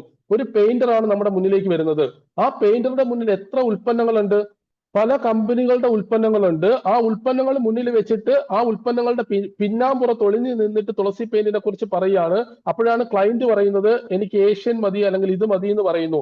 എന്നാ ശരി, അതായിക്കോട്ടെ. എവിടെയാണ് ഒരു ക്ലയന്റിനെ മാറ്റിയെടുക്കാൻ കഴിയുന്നത് ചോദിച്ചു കഴിഞ്ഞാൽ, തുളസി പെയിന്റിനെ കുറിച്ച് മനസ്സിലാക്കുകയും അതിന്റെ നോളജ് എടുക്കുകയും ചെയ്തിട്ട് എപ്പോഴാണോ ഉൽപ്പന്നങ്ങളുടെ മുന്നിലേക്ക് അദ്ദേഹം വരുന്നത്, stand in front of the product, ഉൽപ്പന്നങ്ങളുടെ മുന്നിലേക്ക് ഒരാൾക്ക് നിൽക്കാൻ കഴിഞ്ഞു കഴിഞ്ഞാൽ അവിടെ മാത്രമാണ് ആ വ്യക്തി ആ ഉൽപ്പന്നം എടുക്കുകയോ ആ ബിസിനസ്സിലേക്ക് ജോയിൻ ചെയ്യുകയോ ചെയ്യുന്നത്. അപ്പൊ നമ്മളിൽ പല ആൾക്കാരും, ഞാനൊരു അധ്യാപകനാണ്, ഞാൻ RCM ചെയ്യുന്ന സമയത്ത്, അല്ലെങ്കിൽ ഞാൻ ഇത്ര വർഷം ഒരു സ്കൂളില് ഒരു CBSE സ്കൂളില് പ്രിൻസിപ്പൾ ആയിട്ട് ഇരുന്ന ഒരാളാണ് ഞാൻ എന്നത് ഹൈഡ് ചെയ്ത് വെച്ചിട്ട് നമ്മുടെ ഉൽപ്പന്നങ്ങളുടെ ഗുണമേന്മയെ മാത്രം പറയുന്ന സമയത്ത് നമ്മൾ ഹൈഡ് ചെയ്യാണ്, ഉൽപ്പന്നങ്ങൾ മുന്നിൽ നിൽക്കുകയാണ്. ഒരുപക്ഷെ ഞാൻ CBSE സ്കൂളിലെ പ്രിൻസിപ്പൾ ആയിരുന്നു, ഇത്ര വർഷം ഞാൻ അങ്ങനെ സർവീസ് ചെയ്ത ആളാണെന്ന് പറഞ്ഞിട്ട് നമ്മൾ ഈ ഉൽപ്പന്നങ്ങളെ കുറിച്ച് ഒന്ന് പറയാൻ തുടങ്ങിക്കഴിഞ്ഞാൽ ആ CBSE സ്കൂളിലെ പ്രിൻസിപ്പൾ എന്ന് പറയുന്ന ഒറ്റ ആ വ്യക്തിയെ കണ്ടുകൊണ്ട് ഒരുപക്ഷെ ആ ഉൽപ്പന്നങ്ങൾ അവരിലേക്ക് എത്തും. നോക്കൂ, ഉൽപ്പന്നങ്ങളെ മുന്നിൽ നിർത്തി പിന്നാലെ നമ്മൾ ഹൈഡ് ചെയ്യുമ്പോഴാണ് എന്ത് പറ്റുന്നത്? ഷേക്ക് കുടിച്ചു കഴിഞ്ഞാൽ കിഡ്നി അടിച്ചു പോകുമെന്ന് പറഞ്ഞാൽ, നമ്മുടെ പ്രോട്ടീൻ റെഗുലറായിട്ട് കഴിച്ച് ഗുണമേന്മ കിട്ടിയ ഒരാളിന് പോലും, മുടി കൊഴിച്ചിൽ മാറിയ ആളിന് പോലും, നല്ല സ്കിൻ ടോൺ കിട്ടിയ ഒരാളിന് പോലും ഏതെങ്കിലും ഒരു യൂട്യൂബുകാരൻ വന്ന് എന്തെങ്കിലും പറയുന്ന സമയത്ത് അവന്റെ കോൺഫിഡന്റ് പോകുന്നത് എന്തുകൊണ്ടാണ്? അവൻ ഉൽപ്പന്നത്തെ മുന്നിൽ നിർത്തിയിട്ട് അവൻ പിന്നാലെ ഹൈഡ് ചെയ്യുവാണ്. സോ ഉൽപ്പന്നങ്ങളെ കുറിച്ചുള്ള അറിവ് നമ്മൾക്ക് ആത്മവിശ്വാസം തരും.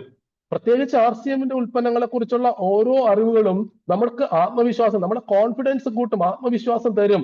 ഈ ആത്മവിശ്വാസം വെച്ചിട്ട് ഉൽപ്പന്നങ്ങളുടെ മുന്നാലെ കയറി നിൽക്കണം, stand in front of the product. കാരണം വ്യക്തികൾ നമ്മുടെ ബിസിനസ്സിൽ ജോയിൻ ചെയ്യുന്നത് ഉൽപ്പന്നങ്ങളെ കണ്ടിട്ടല്ല, നിങ്ങളെ കണ്ടിട്ടാണ്. ഈ ഒരു യാഥാർത്ഥ്യത്തെ നമുക്ക് തിരിച്ചറിയാനായിട്ട് കഴിയണം. എന്നിട്ട് സ്റ്റാർട്ട് ഷെയറിങ്, മുന്നിലേക്ക് കയറി നിന്നിട്ട് കൂടുതൽ ഷെയർ ചെയ്യാൻ ശ്രമിക്കേണ്ടത് എന്താണെന്നറിയാമോ? മറ്റുള്ളവരെ നമ്മുടെ ബിസിനസ്സിലേക്ക് സ്വാധീനിക്കുന്നത്, കൊണ്ടുവരാനായിട്ട് പറ്റുന്നത് ഒന്ന്, എന്തൊക്കെയാ ഷെയർ ചെയ്യേണ്ടത്? വാട്ട് വി വാല്യൂ, എന്തിനാണ് നമ്മൾ മൂല്യം കൽപ്പിക്കുന്നത്? നമ്മൾ എന്ത് മൂല്യം കണ്ടിട്ടാണ് ഇവിടെ നിൽക്കുന്നത്, ഇത് ചെയ്യുന്നത് നമ്മൾ എന്ത് മൂല്യം കണ്ടിട്ടാണ്? വാട്ട് ഡ്രൈവ്സ് അസ്, എന്താണ് നമ്മുടെ മുന്നിലേക്ക് നയിക്കുന്നത്? നമ്മുടെ മുന്നിലുള്ള ഒരാളിനോട് ഷെയർ ചെയ്യുമ്പോൾ, ഞാൻ ഇതിനകത്ത് വന്നത് എന്ത് മൂല്യം കണ്ടിട്ടാണ്, എന്നെ മുന്നോട്ട് നയിക്കുന്നത് എന്താണ്? വൈ വി ഡു, എന്തിനാണ് ഞാൻ ഇത് ചെയ്യുന്നത്, എന്താണ് ഞാൻ ചെയ്യുന്നത്? ഇത്തരം കാര്യങ്ങൾ, ഈ പ്രധാനപ്പെട്ട ഇത്തരം കാര്യങ്ങൾ നമുക്ക് ഷെയർ ചെയ്യാൻ പറ്റണം. പലരും ഈ കാര്യങ്ങൾ ഷെയർ ചെയ്യത്തില്ല. ഉൽപ്പന്നങ്ങളുടെ ഗുണമേന്മയെ കുറിച്ച് 1.5 മണിക്കൂർ സംസാരിക്കും, ഒരു പ്രോഡക്റ്റിനെ എടുത്തു വെച്ചിട്ട് പരീക്ഷണ നിരീക്ഷണങ്ങളൊക്കെ നടത്തും. പക്ഷെ ഇത്തരം കാര്യങ്ങൾ ഷെയർ ചെയ്യാനായിട്ട് വിമുഖത കാണിക്കും. നമ്മളെക്കുറിച്ച്, നമ്മുടെ സ്റ്റോറിയെ കുറിച്ച്, ഞാൻ ഇന്നയാളാണ്, എനിക്ക് ഇതാണ് എക്സ്പീരിയൻസ്, ഞാൻ ഇന്ന മൂല്യം കണ്ടിട്ടാണ് ഇതിലേക്ക് വന്നത്, എന്നെ ഡ്രൈവ് ചെയ്യുന്നത്, ഞാൻ മുന്നോട്ട് പോകുന്നത് ഇന്ന കാരണം കണ്ടിട്ടാണ്. ഞാൻ ഇതിന് വേണ്ടിയിട്ടാണ് ഇത് ചെയ്യുന്നത്, ഇതാണ് ഞാൻ ചെയ്തുകൊണ്ടിരിക്കുന്നത്. ഇത്തരം കാര്യങ്ങൾ എന്ത് ചെയ്യണം? മറ്റുള്ളവരോട് ഷെയർ ചെയ്യാൻ തുടങ്ങണം. ഉൽപ്പന്നങ്ങളെ കുറിച്ചുള്ള അറിവ്, ഇതിനെല്ലാം വേണ്ടുന്ന ആത്മവിശ്വാസമായിട്ട് നമുക്ക് മാറ്റണം. കാരണം ഇത്രയും മനോഹരമായിട്ടുള്ള, ഇത്രയും ഡിവിഷനുള്ള, ഇത്രയും ഉൽപ്പന്നങ്ങൾ RCM നമുക്ക് തന്നിട്ടും നമുക്ക് മനോഹരമായി ബിസിനസ് ചെയ്ത് ഒരു സാമ്പത്തിക സ്വാതന്ത്ര്യത്തിലേക്ക് മുന്നേറാൻ കഴിയുന്നില്ലെങ്കിൽ അത് നമ്മുടെ മാത്രം പ്രശ്നം കൊണ്ടാണ്. എന്താണ് സെയിൽസ് ആൻഡ് ലെവൽസ്? നോക്കൂ, RCMലേക്ക് ഒരു വ്യക്തിയെ കൊണ്ടുവരുന്നതിന്, ഒരാളിനെ ജോയിൻ ചെയ്യിപ്പിക്കുന്നതിന്, എൻട്രി കൊടുക്കുന്നതിന്, ഇതിനകത്തേക്ക് കൊണ്ടുവരുന്നതിന് നമുക്ക് എല്ലാ കാര്യങ്ങളും അവരോട് പറയാം. പ്രത്യേകിച്ച് ഈ കാര്യങ്ങൾ ഷെയർ ചെയ്യാം. നിങ്ങൾക്ക് പ്രൈസ് ഡിഫറൻസ് പറയാം, ഉൽപ്പന്നത്തിന്റെ ഗുണമേന്മ പറയാം, റീറ്റെയിൽ മാർജിനെ കുറിച്ച് പറയാം. ഇതൊക്കെ നിങ്ങൾക്ക് പറയാം. അവരെ എൻട്രി നോക്കൂ, ഇവിടെ എന്താ കാണുന്നത്? എൻട്രി, ബഹുഭൂരിപക്ഷം പേരും എൻട്രി, കുറച്ച് കഴിയുമ്പോൾ എക്സിറ്റ് ആണ്. കയറുന്നു, പുറത്തേക്ക് പോകുന്നു, കയറുന്നു, പുറത്തേക്ക് പോകുന്നു. കാരണം എന്താണെന്നറിയാമോ? കയറുന്നു, പുറത്തേക്ക് പോകുന്നു. അവരുടെയൊക്കെ മനസ്സിനകത്തേക്ക് വാങ്ങൽ എന്ന് പറയുന്നത് ചെലവ് മാത്രമായിട്ടാണ് നിൽക്കുന്നത്. RCMനകത്തേക്ക് ജോയിൻ ചെയ്ത് എല്ലാ കാര്യങ്ങളും പറഞ്ഞു. അവരോട് ഉൽപ്പന്നങ്ങൾ പലരും ഉൽപ്പന്നങ്ങൾ വാങ്ങുന്നില്ല. കാരണം വാങ്ങൽ എന്ന് പറയുന്നത് അവരുടെ മനസ്സിൽ ചെലവാണ്. ഇത്രയോ വർഷവും അവർ വാങ്ങിക്കൊണ്ടിരുന്നു, ചെലവാണ്. പക്ഷെ ഞാൻ എൻ്റെ ടീമിനകത്ത് കൊടുക്കുന്ന ഏറ്റവും വലിയ കോട്ട, അവരെ മനസ്സിനകത്തേക്ക് ആഴത്തിൽ പതിപ്പിക്കാൻ ശ്രമിക്കുന്ന ഒരു കോട്ട എന്ന് പറയുന്നത് വാങ്ങൽ ചെലവല്ല, വരുമാനത്തിലേക്കുള്ള വഴി തുറക്കലാണ്. നിങ്ങളുടെ ജീവിതത്തിൽ ഇന്നു വരെ നിങ്ങൾ വാങ്ങിക്കൊണ്ടിരുന്നതെല്ലാം, മറ്റ് ബ്രാൻഡുകളുടെ എന്ത് സാധനം നിങ്ങൾ വാങ്ങിയാലും അത് നിങ്ങളുടെ ജീവിതത്തിൽ ചെലവ് മാത്രമാണ്. എന്നാൽ RCM ബ്രാൻഡിലേക്ക് മാറി ഇവിടെ നിങ്ങൾ വാങ്ങിയാൽ ആ വാങ്ങൽ നിങ്ങളുടെ ചെലവല്ല, അല്ലെങ്കിൽ ചെലവ് മാത്രമല്ല, അത് നിങ്ങളുടെ വരുമാനത്തിലേക്കുള്ള വഴി തുറക്കലാണ്. സോ വാങ്ങൽ ചെലവല്ല, വരുമാനത്തിലേക്കുള്ള വഴി തുറക്കൽ. എന്തിന് ഞാൻ RCM ഉൽപ്പന്നങ്ങൾ വാങ്ങണം?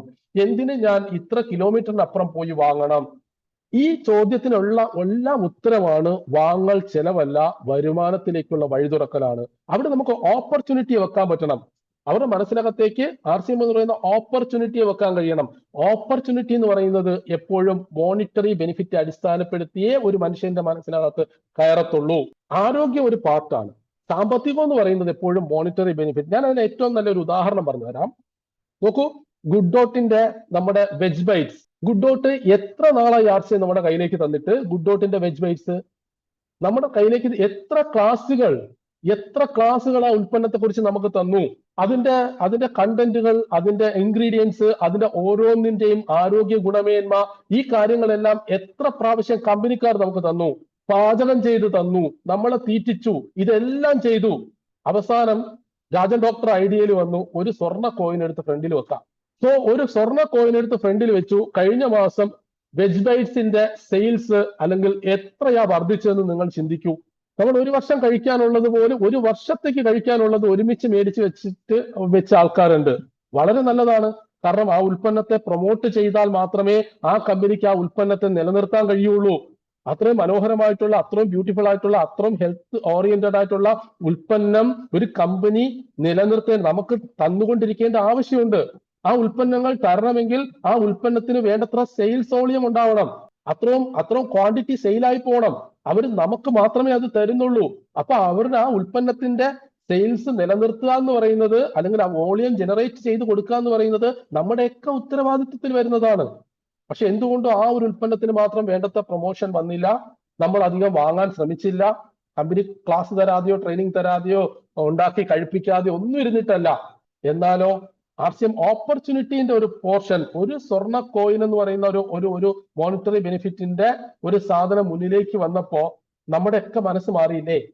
അങ്ങനെയാണെങ്കിൽ RCM എന്ന് പറയുന്ന ബിസിനസ്സിലൂടെ ജീവിതത്തിൽ എങ്ങനെ രക്ഷപ്പെടാമെന്നും എങ്ങനെയാണ് സാമ്പത്തിക നേട്ടത്തിലേക്ക് പോകുന്നതെന്നും പർച്ചേസ് വോളിയത്തിന്റെ പ്രാധാന്യവും പറഞ്ഞ് എന്തൊക്കെ സാമ്പത്തിക നേട്ടം കിട്ടുന്നു എന്നും ഒരു വ്യക്തിക്ക് മനസ്സിലാക്കി കൊടുക്കാൻ കഴിഞ്ഞാൽ ഈ സ്വർണ്ണ കോയിൻ മുന്നിൽ വെച്ചതുപോലെയാണ്. വാങ്ങാൻ അവരെ നമ്മൾ നിർബന്ധിക്കേണ്ടി വരത്തില്ല. വാങ്ങൽ അവരുടെ വരുമാനത്തിന്റെ വഴി തുറക്കലായിട്ട് അവരുടെ മനസ്സിനകത്ത് ബോധ്യപ്പെടും. അവിടെയാണ് TCG എന്ന് പറയുന്ന വിഷനറി നമുക്ക് തന്നിരിക്കുന്നത്. എൻട്രിയിൽ വരുന്ന ആളിനെ പെട്ടെന്ന് എക്സിറ്റ് ആക്കാതെ എക്സിസ്റ്റ് ചെയ്യണം. അവിടെ ഒരു എസും കൂടെ ചേർത്തു. എൻട്രിയിലേക്ക് വരും, എക്സിസ്റ്റ് ചെയ്യാന്ന് പറഞ്ഞു കഴിഞ്ഞാൽ അവരെ നിലനിർത്തുക എന്നാണ്. അവരിവിടെ നിലനിർത്തണമെങ്കിൽ അവരുടെ മുന്നിലേക്ക് ഒരു കാര്യം വെച്ചു, കൺസിസ്റ്റൻസി. അവിടെ ഫ്രീ പ്രോഡക്റ്റ് എന്ന് പറയുന്ന അല്ലെങ്കിൽ ഓരോ പർച്ചേസിന്റെ മേലെയും വിലക്കുറവിനപ്പുറം ഉൽപ്പന്നങ്ങൾ ഗിഫ്റ്റായിട്ട് കിട്ടുന്ന ഒരു സംവിധാനം വെച്ചു. 6 മാസം തുടർച്ചയായി വാങ്ങുന്നതിലൂടെ ഒരുമിച്ചേ കിട്ടത്തുള്ളൂ, പക്ഷെ ഓരോ മാസത്തെ പർച്ചേസിന് നിങ്ങൾക്ക് ഫ്രീ പ്രോഡക്റ്റ് ഉണ്ട് എന്ന് അവരെ മനസ്സിലാക്കി കൊടുക്കാൻ കഴിഞ്ഞാൽ ഒരുപക്ഷെ അവര് കുറച്ച് സമയം കൂടി ഉൽപ്പന്നങ്ങൾ വാങ്ങുന്നവരായിട്ട് ഇവിടെ നിലനിൽക്കും. ആ സമയം നമുക്ക് കിട്ടും. ആ സമയത്തിനുള്ളിൽ നിന്നുകൊണ്ട് അവർക്ക് ഇതിന്റെ യഥാർത്ഥ ഓപ്പർച്യൂണിറ്റിയെ കാണിച്ചു കൊടുക്കാനും അതിലൂടെ അവരെ വളർച്ചയിലേക്ക് കൊണ്ടുപോകാനും കഴിയണം. എന്താ നിലനിർത്തുക എന്ന് പറഞ്ഞു കഴിഞ്ഞാൽ അതിനു വേണ്ടിയിട്ടാണ് കൺസിസ്റ്റൻസി തന്നിരിക്കുന്നത്. വളർച്ചയിലേക്ക് കൊണ്ടുപോകാൻ എന്ന് പറഞ്ഞു കഴിഞ്ഞാൽ അതിന് ഒറ്റ വഴിയുള്ളൂ. RCM-ൽ ഒരാൾ വളരുക എന്ന് പറഞ്ഞു കഴിഞ്ഞാൽ 21 ലെവൽ, ബിഗിനർ തുടങ്ങി സ്റ്റാർ ഡയമണ്ട് എത്തുന്ന 21 ലെവൽ, ആ ഓരോ പടികളായിട്ട് ചവിട്ടി കയറുന്നുണ്ടോ അവർ വളരുന്നുണ്ട്, ഇല്ലെങ്കിൽ അവർ വളരുന്നില്ല. ഇത് മാത്രമേ ഉള്ളൂ സിമ്പിൾ ആയിട്ട് RCM ബിസിനസിന്റെ. നോക്കൂ, സെയിൽസ് ആൻഡ് ലെവൽസ്. സെയിൽസ് കൂടുതലായിട്ട് ഫോക്കസ് ചെയ്യുന്ന ആൾക്കാർ എന്താ ചെയ്യുന്നത്? അവർ കൂടുതൽ പഠിക്കാൻ ശ്രമിക്കുന്നത് knowledge about potential product. Knowledge about product എന്നല്ല ഞാൻ എഴുതിയിരിക്കുന്നത്, നോളജ് അബൌട്ട് പൊട്ടൻഷ്യൽ പ്രോഡക്റ്റ് എന്നാണ്. ഏത് പ്രോഡക്റ്റിനാണ് കൂടുതൽ മാർജിൻ കിട്ടുക, ഏത് പ്രോഡക്റ്റിനാണ് കൂടുതൽ PV കിട്ടുക, ഇങ്ങനെയൊക്കെ പറയുന്നത് ആ പ്രോഡക്റ്റിനെ കുറിച്ച് കൂടുതലായിട്ട് അറിയാനും പഠിക്കാനും ശ്രമിച്ചിട്ട് അത് കൂടുതലായിട്ട് സെയിൽ ചെയ്യാൻ ശ്രമിക്കും. അപ്പൊ നോളജ് അബൌട്ട് പൊട്ടൻഷ്യൽ പ്രോഡക്റ്റ്, കൂടുതൽ റീറ്റെയിൽ മാർജിൻ കിട്ടുന്നത്. അപ്പൊ സെയിൽസ്. നോക്കൂ, സെയിൽസിൽ നമ്മൾ ഫോക്കസ് ചെയ്യുന്നവർ ശ്രദ്ധിക്കേണ്ട ഒരു പ്രധാനപ്പെട്ട ഒരു കാര്യം, മൂർത്തി സാറും ഗോപകുമാർ സാറും സുജിത് സാറും ഒക്കെ RCM-ൽ ജോയിൻ ചെയ്യുന്ന സമയത്ത് റീറ്റെയിൽ പ്രോഫിറ്റ് എന്ന് പറയുന്ന ഒരു സംവിധാനം RCM കൊടുത്തിരുന്നില്ല. റീറ്റെയിൽ മാർജിൻ എന്ന് പറയുന്ന ഒരു സംവിധാനം ഇല്ല. പർച്ചേസ് വോളിയം മാത്രമേ ഉണ്ടായിരുന്നുള്ളൂ. അപ്പൊ അവരുടെ ഡ്രൈവ് ചെയ്തത് എന്തായിരുന്നു റീറ്റെയിൽ പ്രോഫിറ്റ് ഇല്ലാതെ അവരെ ഡ്രൈവ് ചെയ്തത്? അവരുടെ പർപ്പസ് എന്താക്കി പ്രതിഷ്ഠിക്കാനാണ് അവരെ അപ്രോച്ച് ചെയ്തവർക്കോ TCGക്കോ കഴിഞ്ഞത്? നോക്കൂ, ഇന്ന് റീറ്റെയിൽ പ്രോഫിറ്റിൽ ശ്രദ്ധിച്ചിരിക്കുന്നവര് RCM-ന്റെ നെക്സ്റ്റ് ജനറേഷൻ, ഒരുപക്ഷെ ഇതിലിരിക്കുന്ന ബഹുഭൂരിപക്ഷം പേർക്കും ഇന്ന് കമ്പനിയിൽ നിന്ന് കോൾ വന്നിട്ടുണ്ടാവും, റെക്കോർഡിംഗ് കോൾ. നിങ്ങൾ ഈ മാസത്തെ പർച്ചേസിന് റെഡിയായോ? ഓൺലൈൻ പർച്ചേസ് ചെയ്യൂ. എനിക്ക് വന്നായിരുന്നു, നിങ്ങൾക്കൊക്കെ വന്നെന്ന് എനിക്കറിയത്തില്ല. കമ്പനി ഓൺലൈൻ എന്ന് പറയുന്ന ഇ-കോം നെറ്റ്വർക്ക് എന്ന് പറയുന്ന സംവിധാനത്തിലേക്ക് മാറുകയാണ്, നെക്സ്റ്റ് ജനറേഷൻ സംവിധാനത്തിലേക്ക് മാറുകയാണ്. ആ സംവിധാനത്തിലേക്ക് മാറുന്ന സമയത്ത് എവിടെയാണ് നമുക്ക് റീറ്റെയിൽ പ്രോഫിറ്റിനുള്ള സാധ്യത ഉണ്ടാവുക? രണ്ടാമത്തെ കാര്യം, നെക്സ്റ്റ് ജനറേഷനിലേക്ക് പോവുകയാണ്. നെക്സ്റ്റ് ജനറേഷൻ എന്ന് പറയുന്നത് നമ്മുടെ കുട്ടികളാണ്. ഡ്യൂപ്ലിക്കേഷൻ ബിസിനസ്സാ. നമ്മൾ ചെയ്യുന്നത് കണ്ടിട്ടാണ് അവർ ഈ ബിസിനസ്സിലേക്ക് അട്രാക്ട് ചെയ്യപ്പെടേണ്ടത്. സോ നമ്മൾ ചെയ്യുന്ന പ്രവൃത്തി എന്താണെന്നാണ് അവർ കാണുന്നത്. ആ പ്രവൃത്തി ചെയ്യാൻ നമ്മുടെ മക്കൾ തയ്യാറാവുമോ? സോ ഈ രണ്ട് കാര്യങ്ങളും പ്രധാനപ്പെട്ട ഒരു കാര്യമായിട്ട് എടുത്തു വേണം നെക്സ്റ്റ് ജനറേഷൻ എന്ന് നമ്മൾ പറഞ്ഞുകൊണ്ടിരിക്കാൻ. സോ നെക്സ്റ്റ് ജനറേഷന്റെ അടിസ്ഥാനത്തിൽ TCG സൗരവ് ജിയെ കൊണ്ടുവന്നു കഴിഞ്ഞു. സൗരവ് ജി നെക്സ്റ്റ് ജനറേഷന് വേണ്ടുന്ന വിളനിലം ഒരുക്കി കഴിഞ്ഞു. അപ്പോൾ നമ്മൾ ആ രീതിയിൽ ചിന്തിച്ചില്ല എന്നുണ്ടെങ്കിൽ നമ്മൾ മാഞ്ഞു പോകും. ഈ സമയത്ത് എനിക്ക് നിങ്ങളോട് ഷെയർ ചെയ്യാനുള്ളത് നമ്മുടെ ഫ്രഷ് ടു ഹോമിന്റെ ജോസഫ് മാത്യു സാറിന്റെ ഒരു സ്പീച്ചിനകത്ത് അദ്ദേഹം പറഞ്ഞതാണ്, നിങ്ങളുടെ വീടിന്റെ മുന്നിൽ കൊട്ടയിൽ മീൻ കൊണ്ടുവരുന്നയാളും MIT-യിൽ മീൻ കൊണ്ടുവരുന്നയാളും നിങ്ങളുടെ അവിടെ ഒരു കടയിട്ടിട്ട് മീൻ വിറ്റുകൊണ്ടിരിക്കുന്ന ആളും ഞാനും ചെയ്യുന്നത് മീൻ കച്ചവടം തന്നെയാണ്. അവരും ഞാനും ചെയ്യുന്നത് ഒരേ മീൻ കച്ചവടം തന്നെയാണ്. പക്ഷെ ഞാൻ ഇന്ന് കോട്ടിട്ടിട്ട് നിങ്ങൾ എന്നെ വിളിച്ചിവിടെ ഇരുത്തി ഒരു ഇന്റർവ്യൂ എടുക്കുന്നുണ്ടെങ്കിൽ ഞാൻ എന്ത് ചെയ്തു എന്നല്ല, ഞാനത് എങ്ങനെ ചെയ്തു എന്നുള്ളതാണ്. അപ്പൊ നമ്മളത് എന്ത് ചെയ്യുന്നു എന്നുള്ളതല്ല, നമ്മളെല്ലാം ചെയ്യുന്നത് RCM തന്നെയാണ്. നമ്മൾ എന്ത് ചെയ്യുന്നു എന്നുള്ളതല്ല, എങ്ങനെ ചെയ്യുന്നു എന്നുള്ളതിനാണ് നമ്മുടെ ജീവിതത്തെ മാറ്റുന്നതിന്റെ പ്രധാനം എന്ന് പറയുന്നത്. നമ്മളെല്ലാം RCM ചെയ്യുന്നു എന്ന് പറയുന്നത് കൊണ്ട് മാത്രം കാര്യമില്ല. RCM നമ്മൾ എങ്ങനെ ചെയ്യുന്നു എന്നുള്ളതാണ് നമ്മുടെ ജീവിതത്തെ മാറ്റുന്നത്. സോ അപ്പോൾ നമ്മൾ പറയും സെയിൽസ് ഇല്ലെങ്കിൽ എങ്ങനെ ബിസിനസ് നടക്കും? സെയിൽസ് വോളിയത്തിനെ അടിസ്ഥാനപ്പെടുത്തി തന്നെയാണ് എല്ലാം നമുക്ക് തരുന്ന കമ്പനി തരുന്നത്. സെയിൽസ് വോളിയം തന്നെയാണ് ജനറേറ്റ് ചെയ്യപ്പെടുന്നത്. അതാണ് ജോസഫ് മാത്യു സാറ് പറഞ്ഞത്, ഞാനും ചെയ്യുന്നത് മീൻ കച്ചവടമാണ്, പക്ഷെ ഞാനത് എങ്ങനെ ചെയ്യുന്നു എന്നുള്ളതാണ് എന്നെ ഇങ്ങനെയാക്കി മാറ്റിയത്. അവിടെയാണ് നമുക്ക് നെറ്റ്വർക്ക് മാർക്കറ്റിംഗിനകത്ത് ലെവൽസിന്റെ പ്രാധാന്യം വരുന്നത്. സാമ്പത്തിക സ്വാതന്ത്ര്യത്തിലേക്ക് പോകണമെന്നുണ്ടെങ്കിൽ നമ്മുടെ ഫോക്കസ് എന്ന് പറയുന്നത് ലെവൽസിൽ തന്നെ ആയിരിക്കണം. ആ ലെവൽസിലേക്ക് നമ്മൾ വരണമെന്നുണ്ടെങ്കിൽ നോളജ് അബൌട്ട് പൊട്ടൻഷ്യൽ പീപ്പിൾ, മറ്റത് നോളജ് അബൌട്ട് പൊട്ടൻഷ്യൽ പ്രോഡക്റ്റ് ആണ്. ഇവിടെ നോളജ് അബൌട്ട് പൊട്ടൻഷ്യൽ പീപ്പിൾ, നമ്മുടെ താഴേക്ക് വരുന്ന ആൾക്കാരുടെ പൊട്ടൻഷ്യലിനെ കുറിച്ച് നമുക്ക് മനസ്സിലാക്കാൻ പറ്റണം. ഇവിടെ പല ആൾക്കാർക്കും പറ്റുന്ന എന്താണ്, എന്റെ അപ്ലൈൻ എന്റെ താഴേക്ക് ഒരു ഐഡി ഇട്ടാൽ അത് അയാളുടെ ആളാണ്, ഞാൻ കൊണ്ടുവരുന്നത് മാത്രമാണ് പലർക്കും അവരുടെ ആള്. എന്റെ ടീമിലേക്ക് എന്റെ താഴേക്ക് വന്നിരിക്കുന്ന പല ആൾക്കാരും എന്റെ ആളല്ല, അവരെ കുറിച്ച് എനിക്ക് അറിയേണ്ട ആവശ്യമില്ല, ഞാൻ അവരൊരു ഫോൺ കോൾ കൊണ്ട് പോലും ഫോളോ അപ്പ് ചെയ്യത്തില്ല. കാരണം എന്താണ്, ഇതെല്ലാം എന്റെ അപ്ലൈൻ കൊണ്ടുവന്ന ആൾ നോക്കിക്കോണം. നമ്മുടെ ടീമിൽ വന്നിരിക്കുന്ന എത്ര വ്യക്തികളെ നമ്മൾക്കറിയാം, എത്ര ആൾക്കാരെ നമ്മൾ മനസ്സിലാക്കിയിട്ടുണ്ട്, പഠിച്ചിട്ടുണ്ട്, അവരുടെ പൊട്ടൻഷ്യൽ എത്രമാത്രം നമുക്ക് തിരിച്ചറിയാം. ഏറ്റവും കൂടുതലും പ്രോഡക്റ്റിന്റെ പൊട്ടൻഷ്യൽ, പ്രോഡക്റ്റിന്റെ നോളജ് എടുക്കാനും അതിന്റെ പൊട്ടൻഷ്യൽ മനസ്സിലാക്കാനുമാണ് നമ്മളിൽ പല ആൾക്കാരും ഏറ്റവും കൂടുതൽ സമയം ചെലവഴിക്കുന്നത്. 10% സമയം പോലും നമ്മുടെ കൂടെ വന്നവരുടെ പൊട്ടൻഷ്യൽ മനസ്സിലാക്കാനായിട്ട് നമ്മൾ ശ്രമിക്കുന്നില്ല.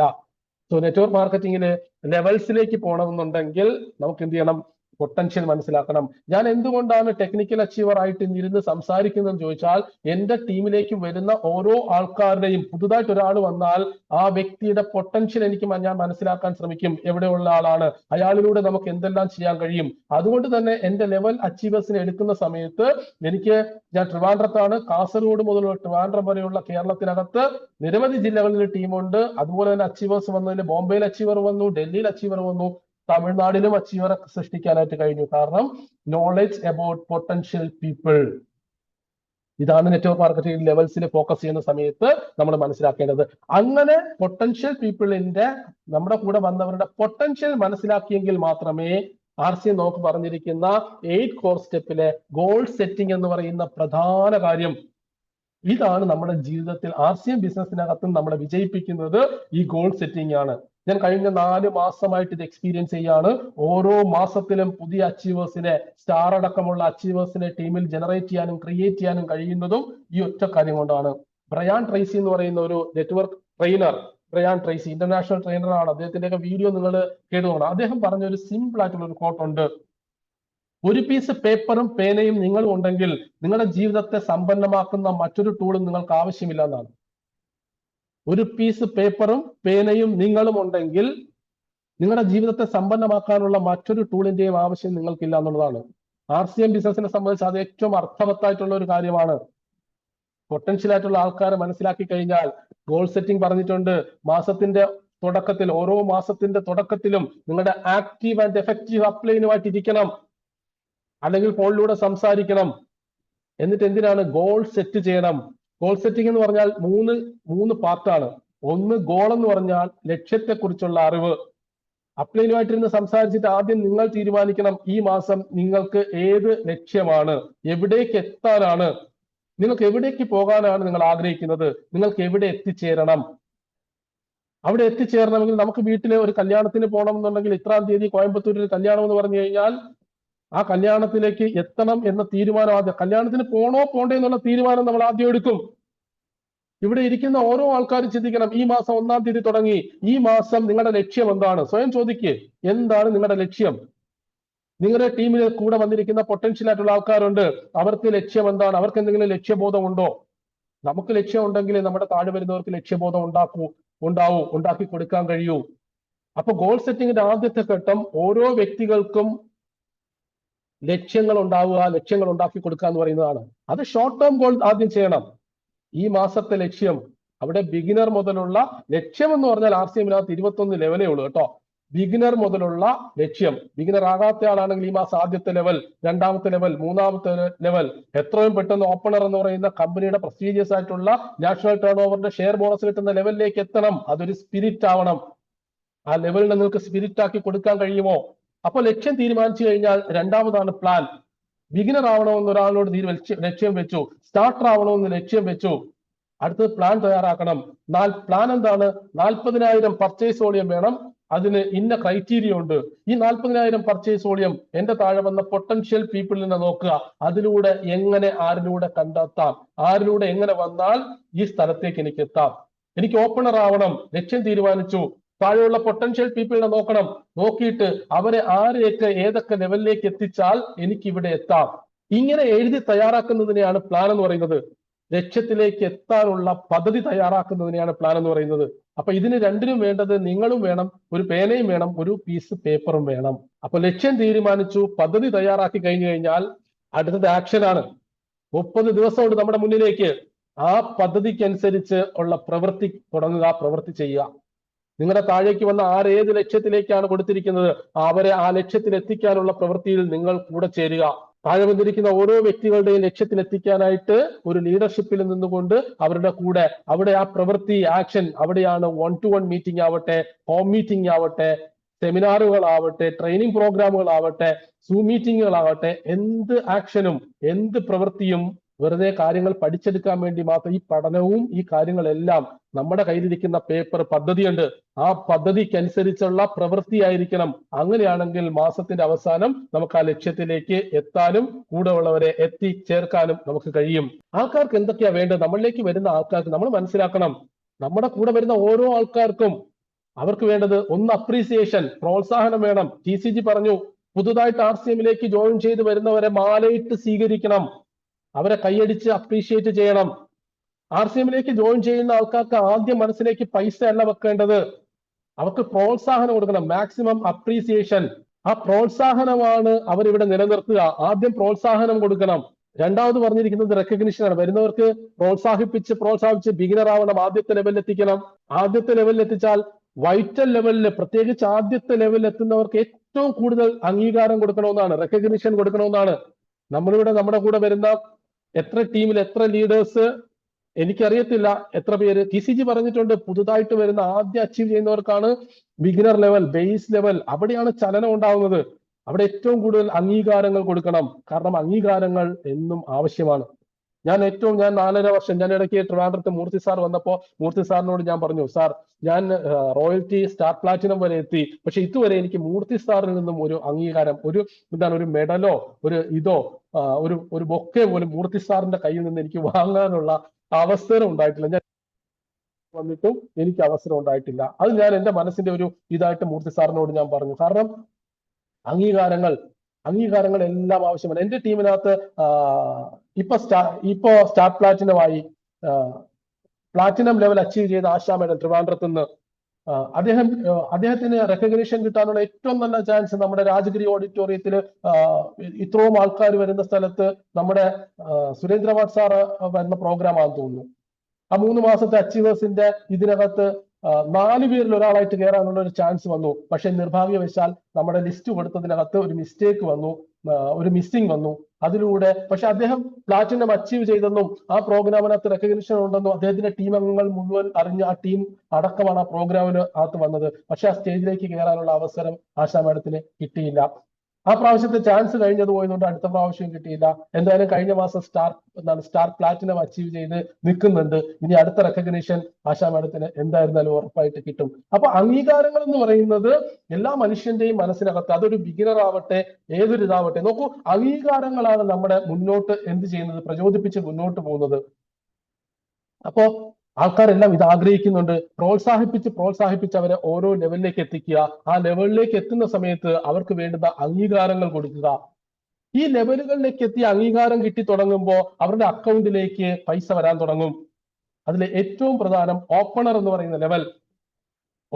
പറയുന്ന ലെവലിലേക്ക് എത്താനുള്ള ഒരു പ്രോത്സാഹനവും, ബിഗിനർ എത്തുമ്പോൾ അംഗീകാരം, സ്റ്റാർട്ടർ എത്തുമ്പോൾ അംഗീകാരം, അടുത്തത് ഓപ്പണർ ആണെന്ന് പറഞ്ഞു കൊടുത്ത് അവരെ അതിലേക്ക് എത്തിക്കാനുള്ള ഒരു പരിശ്രമമാണ് നമ്മൾ ചെയ്യേണ്ടത്. അവിടെ എത്തുന്ന സമയത്ത് അവരുടെ അക്കൗണ്ടിലേക്ക് കൂടുതൽ പൈസ വരാൻ തുടങ്ങും. അപ്പോഴാണ് ഓരോ ലെവലുകൾ കയറുമ്പോഴാണ് അക്കൗണ്ടിലേക്ക് പൈസ ശരിക്കും വരേണ്ടത്. പാസീവ് ഇൻകത്തിന്റെ വഴിയും യഥാർത്ഥ വഴിയും അത് തന്നെയാണ്. ആ അംഗീകാരങ്ങൾ കിട്ടിക്കഴിയുമ്പോൾ അവർക്കൊരു റെസ്പെക്ട് കിട്ടാൻ തുടങ്ങും. അംഗീകാരങ്ങൾ കിട്ടിക്കഴിഞ്ഞാൽ, റെക്കഗ്നിഷൻ കിട്ടിക്കഴിഞ്ഞാൽ നമ്മൾ പറയുന്നത് നമ്മുടെ ടീം അംഗങ്ങൾ കേൾക്കുന്നതിന്റെ രീതി മാറാൻ തുടങ്ങും. അതുവരെ നമ്മൾ പറഞ്ഞതുപോലെ ആയിരിക്കത്തില്ല നമ്മുടെ താഴേക്ക് വന്നിരിക്കുന്ന നമ്മുടെ ടീം അംഗങ്ങൾ നമ്മുടെ കേൾക്കുക. അവിടെ മുതൽ നമുക്ക് RCMനകത്ത് റെക്കഗ്നിഷൻ കിട്ടാൻ തുടങ്ങും. പൈസ മാത്രമല്ല നമുക്ക് കൊണ്ടുവരുന്നത്, നമ്മുടെ ഓരോ ലെവലുകളും നമ്മുടെ റെസ്പെക്ട്, നമുക്ക് ബഹുമാനം തരാൻ തുടങ്ങും. അത് കഴിഞ്ഞാൽ നമ്മളൊരു പവർഫുൾ ലീഡർ ആയിട്ട് മാറുക. പവർ എന്ന് പറഞ്ഞു കഴിഞ്ഞാൽ അധികാരം എന്നല്ല അർത്ഥം. നെറ്റ്വർക്ക് മാർക്കറ്റിംഗിൽ പവർ എന്ന് പറഞ്ഞാൽ ഇൻഫ്ലുവൻസ് എന്നാണ്, സ്വാധീനം എന്നാണ്. നിങ്ങൾ എത്രമാത്രം ഒരു പവർഫുൾ ലീഡർ ആണെന്ന് ചോദിച്ചു കഴിഞ്ഞാൽ നിങ്ങൾ പറയുന്നത് അതേപോലെ നിങ്ങളുടെ ടീമിനകത്ത് എത്ര പേര് ഉൾക്കൊള്ളുന്നു, എത്ര പേര് അതിനനുസരിച്ച് പ്രവർത്തിക്കുന്നു. നിങ്ങൾക്ക് നിങ്ങളുടെ ടീമിലേക്ക് ചെലുത്താൻ കഴിയുന്ന ഇൻഫ്ലുവൻസ് ആണ് നിങ്ങളുടെ പവർ എന്ന് പറയുന്നത്. അധികാരം മറ്റൊരു സ്ഥലത്താണ്. നെറ്റ്വർക്ക് മാർക്കറ്റിംഗ് ബിസിനസിന്റെ പവർ എന്ന് പറയുന്നത് ഇൻഫ്ലുവൻസ് ആണ്. So appreciation, recognition, money, respect and power ഇതെല്ലാവരും ആഗ്രഹിക്കുന്നതാണ്. ഇത് ആഗ്രഹിക്കുന്ന ഈ എല്ലാ കാര്യങ്ങളും തരാൻ പ്രാപ്തമായിട്ടുള്ള ഏക പ്രസ്ഥാനമാണ് RCM. ആ പ്രസ്ഥാനത്തിൽ നിങ്ങൾ മനസ്സിലാക്കണം, ഇതിനെല്ലാം നമ്മളെ പ്രാപ്തമാക്കുന്നത് യുവർ നെറ്റ്വർക്ക്. നമ്മുടെ നെറ്റ്വർക്കാണ് ഇതിനെല്ലാം നമ്മളെ പ്രാപ്തമാക്കുന്നത്. Your network is your network. അതുകൊണ്ട് തന്നെ നമ്മുടെ പ്രവൃത്തികൾ എന്ന് പറയുന്നത് ഒരു പ്രൊഫഷണൽ രീതിയിലേക്ക് മാറണം, അല്ലെങ്കിൽ നമ്മളത് മാറ്റണം. ഒരു പ്രൊഫഷണൽ അപ്രോച്ചിലൂടെ നമ്മൾ മാറണം. കമ്പനി പ്രൊഫഷണൽ രീതിയിലേക്ക് മാറിക്കഴിഞ്ഞു, നമ്മളും അതിലേക്ക് മാറാൻ നമ്മൾ തയ്യാറാവണം. അങ്ങനെയാണെങ്കിലേ ഇത് ഗെയിം ചേഞ്ചർ, ഒരു ഗെയിം ചേഞ്ചർ ആയിട്ട് നമുക്ക് മാറാൻ കഴിയൂ. എന്റെ ഓരോ ദിവസങ്ങളും ഓരോ നിമിഷങ്ങളും ഒരു ഗെയിം ചേഞ്ചറായി മാറാനുള്ള ലക്ഷ്യം വെച്ചിട്ടാണ് ഞാൻ പ്രവർത്തിച്ചുകൊണ്ടിരിക്കുന്നത്. എന്റെ ഈ ഒരു പ്രസന്റേഷനകത്തുനിന്ന്, അല്ലെങ്കിൽ ഈ കുറച്ച് കാര്യങ്ങൾ ഷെയർ ചെയ്തതിനകത്തുനിന്ന് നിങ്ങൾക്ക് ഗുണകരമായതും ആവശ്യമുള്ളതുമായിട്ടുള്ള മാത്രം കാര്യങ്ങൾ നിങ്ങൾ ഉൾക്കൊള്ളുക. നിങ്ങൾക്ക് ആർഗ്യുമെന്റ്സോ എതിരഭിപ്രായങ്ങളോ ഉള്ള കാര്യങ്ങളെ ഇഗ്നോർ ചെയ്ത് കളയുക. നിങ്ങളുടെ ടീമിന് ഗുണകരമാകുന്ന എന്തെങ്കിലും കാര്യങ്ങൾ ഉണ്ടെങ്കിൽ മാത്രം നിങ്ങളുടെ ടീമിലേക്ക് അത് കൊടുക്കാനും ഇംപ്ലിമെന്റ് ചെയ്യാനും ശ്രമിക്കുക. Thank you. Good afternoon.